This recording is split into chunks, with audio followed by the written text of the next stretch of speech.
Have you ever been bullied as a kid? Well, I was, and my bully was a couple years older than me, and he was extremely sadistic. He was basically the stereotypical bully you'd see in movies, but he took it a step further. He beat me up all the time, but it wasn't just me. He beat everyone up. I mean, he would hit girls too.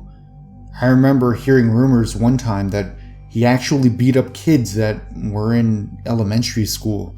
Keep in mind, we were middle schoolers at the time, and I remember when I heard that, it was in 8th grade, so he was definitely an older kid. Unfortunately for me, he lived right down the road, and he was on my bus. So every time I would go out for a walk or ride my bike with my friends, he was there, watching me. I remember riding my bike one time around his house, and I saw him playing with firecrackers. He was literally sticking firecrackers inside of cats and lighting them off. He was definitely fucked up. I don't know how else to say it. Who does that to cats? There were just a couple of stray cats in our neighborhood. They weren't hurting anyone. So it's safe to say that he was definitely crazy, and I was pretty relieved when he was eventually suspended for bringing a knife to school and threatening a teacher with it. I don't know exactly what happened, but I know he brought a knife to school and threatened some teacher he didn't like with it, so that was the last time I ever heard from him, or so I thought. Well, that was a long time ago. I eventually went to college and married my girlfriend right after I graduated. Things were amazing, and I honestly completely forgot about all those years I had been bullied. Honestly, I looked back on those bad experiences of getting beat up and having my stuff taken from me, and I realized maybe it kind of was a good thing. It made me the man I am today, and it probably toughened me up a little bit.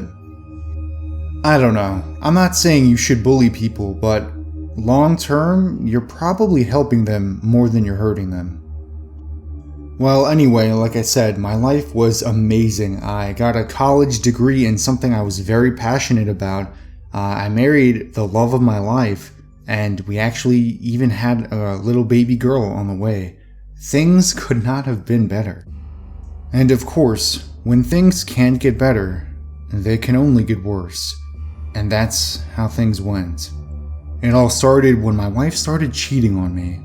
Honestly, I just knew what was going on. I don't know how, but she was different after a while. She would go out with her friends, and I know she wasn't just out with the girls every night of the week. So, yeah, our relationship really deteriorated after that. I really began to resent her. I was the most faithful, loving husband a woman could have asked for, and she cheated on me. It honestly still stings me, and at the time, I felt so betrayed. The thing is, I needed proof, and I didn't want to just jump to conclusions and act irrationally and do something I might regret later, unless I was 100% sure she was cheating on me. So, one night, I followed my wife around. She didn't notice I was telling her, but let's just say things were confirmed. She was definitely having sex with another man. The next day, I confronted her about it and told her that I was willing to forgive her if she stopped it and agreed to go to marriage counseling with me.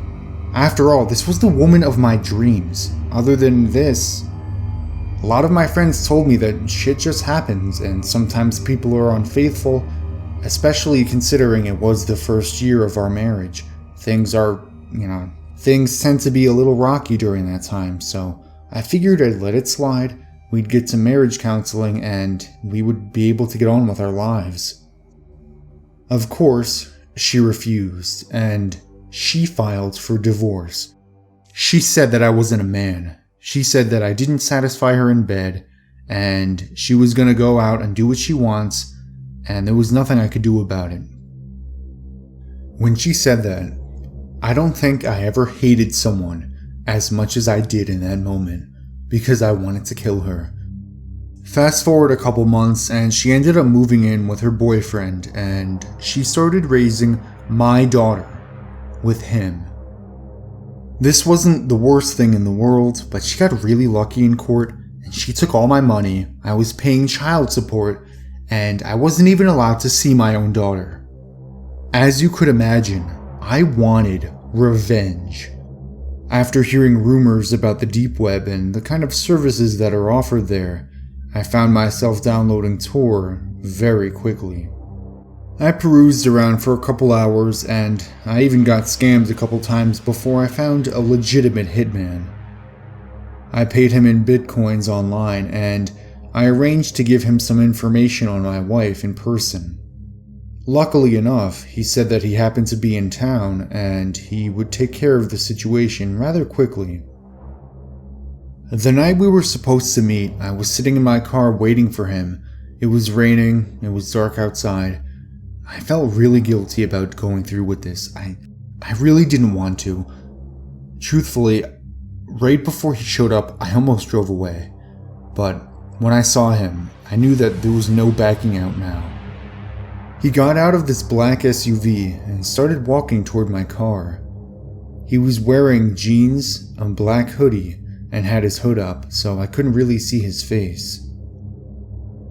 I got out of my car to hand him the envelope, and when I did, I swear I got this quick glance at his face, and I swore it was my childhood bully, Kyle. I was really confused at first. He grabbed the envelope and started walking away. I said to him, "Kyle?"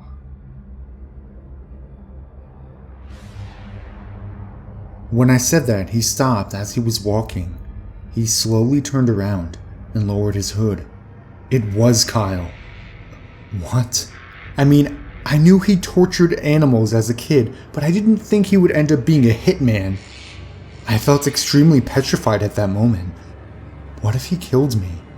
What if he just decided to shoot me? He stood there for like 5 minutes, staring at me.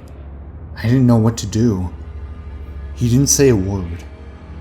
After a while, he finally just got back in his car and left. That was the scariest moment of my life. I didn't know if I would end up in a ditch or what. I really started to regret what happened. I realized that I was just as bad as him. I mean, here I was, hiring a hitman to kill my ex-wife. Well, that doesn't change anything now. 3 days later, my wife's corpse was found in a dumpster.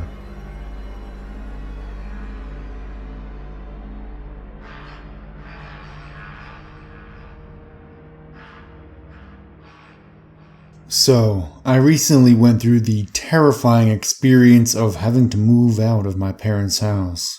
I found a decent construction job a town over, and considering that there was no way in hell that I was ever going to go to college, I figured that was my best option.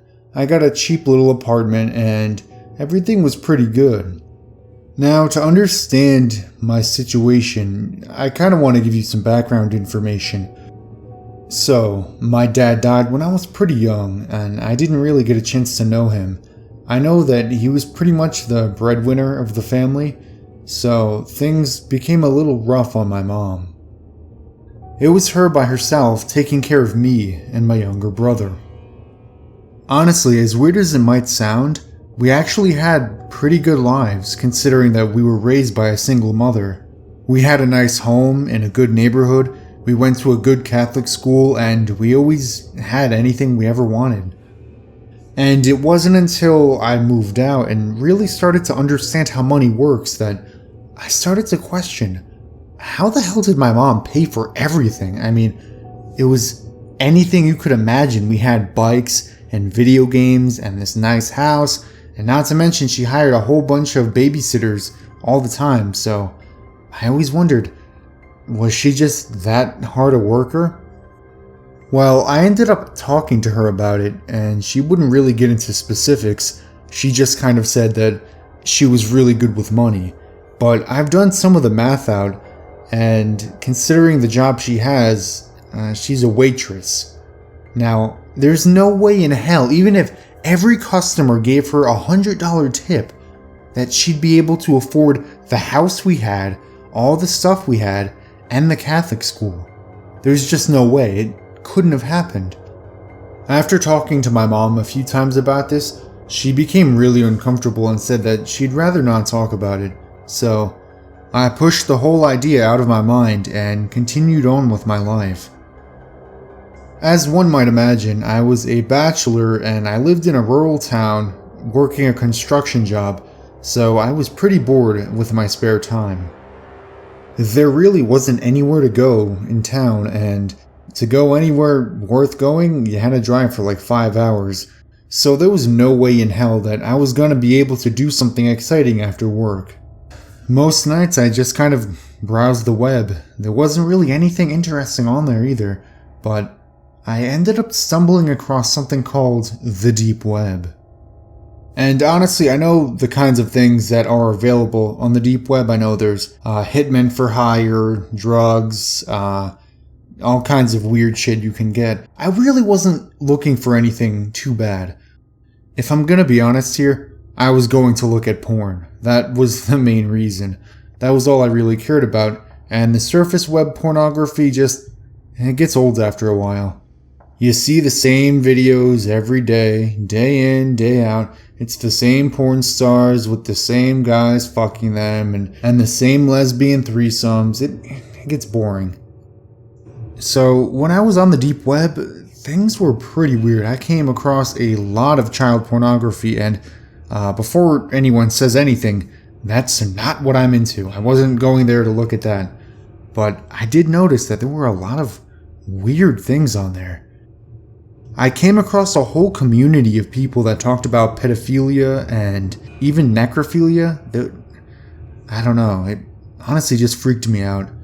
I felt really uncomfortable being on there, seeing as that most of the people that took their sexual fantasies to the deep web were normally doing so because they'd get arrested if it was on the surface web. I was just about to click off when I came across this weird ad. The ad was for, more or less, prostitution, but it was by one person and it looked like it was a one-woman job. I never heard about prostitution on the deep web, so I clicked on the page and started reading more about it. The woman claimed that she would do anything and everything for the right price. I scrolled down to see what this woman looked like. I figured she was some kind of weird junkie that used the deep web for prostitution. I mean, who the hell else would be selling themselves on the internet? When I saw the picture, I was mortified. I'm not 100% sure, but it looked like my mom. Of course, it was heavily photoshopped and everything, but it still looked like her. I sat back in my chair as the realization washed over me. Was my mom a deep web prostitute?